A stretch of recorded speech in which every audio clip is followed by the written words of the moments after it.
మాజీ మంత్రి కేటీఆర్ మీడియాతో మాట్లాడుతున్నారు. ఇప్పుడు లైవ్ చూద్దాం.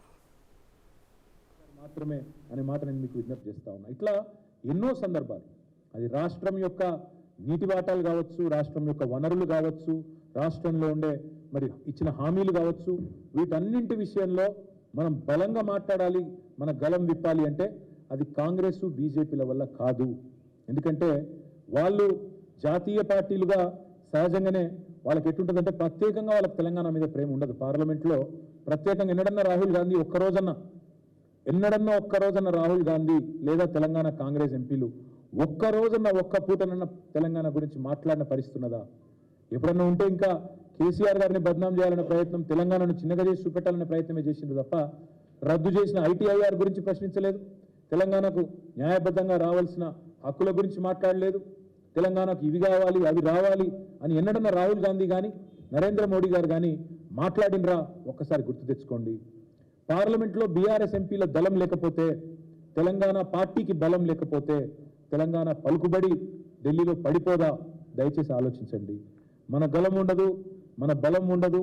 మళ్ళీ మనం అనామకులుగా ఎట్లయితే ఆనాడు తెలంగాణ పదాన్ని శాసనసభలో నిషేధించినారో రేపు పార్లమెంట్లో కూడా తెలంగాణ అన్న పదమే వినబడకుండా పోయే ప్రమాదం ఉంటుంది బీఆర్ఎస్ లేకపోతే. ఇది కూడా రాష్ట్ర ప్రజలు గుర్తెరగాలని చెప్పి కూడా నేను కోరుతా ఉన్నా. ఇంకొక మాట కూడా, ఇతర రాష్ట్రాల్లో మరి వాళ్ళందరూ వాళ్ళ రాష్ట్ర ప్రయోజనాల కోసమేమో కలిసికట్టుగా పోరాడతారు. ఇక్కడ రాజకీయంగా ఎన్ని వైరుధ్యాలు ఉన్నా తమిళనాడులో మళ్ళీ తమిళనాడు రాష్ట్ర ప్రయోజనాల విషయానికి వస్తే ఎంపీలందరూ ఒకటవుతారు. కానీ దురదృష్టం తెలంగాణలో ఆ పరిస్థితి లేదు. తెలంగాణలో ఇక్కడున్న కాంగ్రెస్ నాయకులు, బీజేపీ నాయకులు ఇద్దరు కూడా ఒక అలవాటుగా మారిపోయింది. తెలంగాణ రాష్ట్రం అంటే ఇక్కడ ఏమన్నా మంచి జరిగితే మొత్తం క్రెడిట్ అంతా కేసీఆర్కే పోతుంది కాబట్టి ఎట్లన్నా ఈ రాష్ట్రానికి ఏమైనా రాకపోయినా లేదా ఈ రాష్ట్రానికి ఏమైనా నష్టం జరిగినా పర్వాలేదు కానీ తెలంగాణ మాత్రం ముందుకు పోవద్దు అన్నట్టు ఎన్నడూ తెలంగాణ జెండాను కానీ ఎజెండాను కానీ పార్లమెంట్లో కాంగ్రెస్ కానీ బీజేపీ కానీ ప్రస్తావించిన పాపాన గత 10 ఏళ్లలో పోలేదు.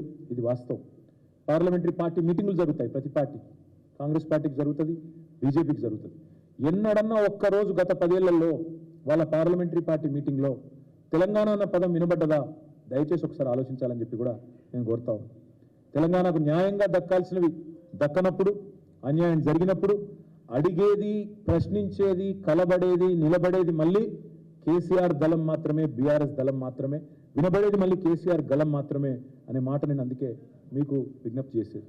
రేపు బీఆర్ఎస్ ఎంపీలు ఉండకపోతే పార్లమెంట్లో తెలంగాణ అన్న పదమే మాయమయ్యే ప్రమాదం ఉన్నది. దయచేసి గుర్తుంచుకోవాలని చెప్పి కూడా నేను కోరుతా ఉన్నాను. కేంద్ర ప్రభుత్వాలు మీకు తెలుసు, ఇప్పుడు మీరు గమనిస్తూ ఉంటే ఒక విచిత్రమైన పరిస్థితి రాష్ట్రంలో. బండి సంజయ్ గారు రేవంత్ రెడ్డి పొగుడుతూ ఉన్నారు. ఇద్దరు మరి ఏదో అండర్స్టాండింగ్కి వచ్చినట్టే ఉన్నారు. మళ్ళీ చూస్తుంటే గతంలో కరీంనగర్, నిజామాబాద్ ఎన్నికల్లో ఎట్లయితే అంతర్గతంగా కలిసికట్టుగా పనిచేసినారో మళ్ళీ చూస్తుంటే ఏదో అంతర్గతమైన ఒక అండర్స్టాండింగ్కి వచ్చినట్టే కనబడతా ఉంది. అందుకే మేము అనేది వాళ్ళ ప్రయోజనాల కోసం ఎంతకన్నా పోతారు.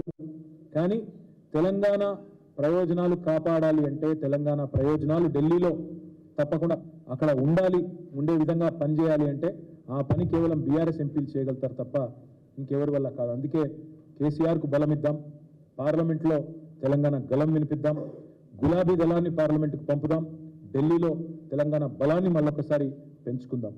అదేవిధంగా తెలంగాణ అస్తిత్వాన్ని కూడా, గౌరవాన్ని కూడా కాపాడాలి అంటే తప్పకుండా మరి ప్రజలకు నేను విజ్ఞప్తి చేస్తా ఉన్నా. మొన్న జరిగింది సరే, అక్కడ చిన్న కారణాలు అవన్నీ కూడా సమీక్షించుకుంటున్నాం. ఏవైతే మార్పులు చేర్పులు పార్టీ చేసుకోవాలో అవన్నీ కూడా చేసుకుంటాం. మా వల్ల జరిగిన చిన్న పొరపాట్లు, చిన్న లోటుపాట్లు వాటన్నిటిని కూడా. తెలంగాణలో మరోసారి భారీగా ఐఏఎస్ బదిలీలు జరిగాయి.